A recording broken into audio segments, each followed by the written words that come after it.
People who have been in a coma, what shocked you the most when you woke up? In the 90s, my great-grandfather had a stroke. He spent 3 weeks in a coma, and when he woke up, he had forgotten how to speak English. He could only speak Choctaw. He had learned it as a child because his family lived near a Choctaw reservation, and he played with a lot of local kids. At that time, he was fluent in the language, but over the course of his life he forgot it completely and by then couldn't remember a single word.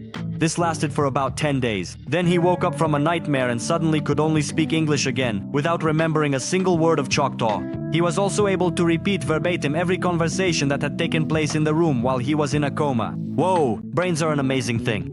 If I'm not mistaken, there's a guy who after a coma started speaking Cantonese and ended up dating a Chinese woman. I was in a coma for 4 days. When I woke up, everyone around me was talking about some baby of mine. I lost my long-term memory and didn't even remember that I had been pregnant. My son was in the neonatal intensive care unit at the children's hospital. I delivered him by C-section at 29 weeks. All of this was related to Crohn's disease. I found out about it after I woke up.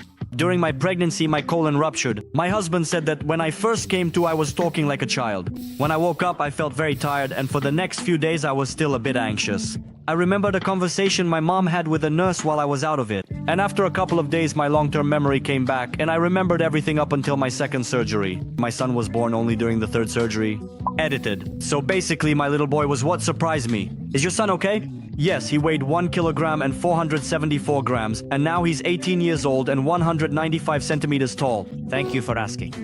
I was in a coma for 9 days. When I woke up, I was still on a ventilator. When they disconnected me, my body didn't remember how to breathe on its own.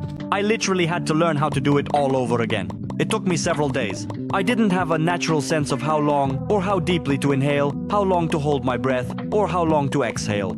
I had to focus all my concentration on breathing. It was honestly really scary. Edited, for everyone who was wondering how I slept, I didn't sleep for the first couple of days.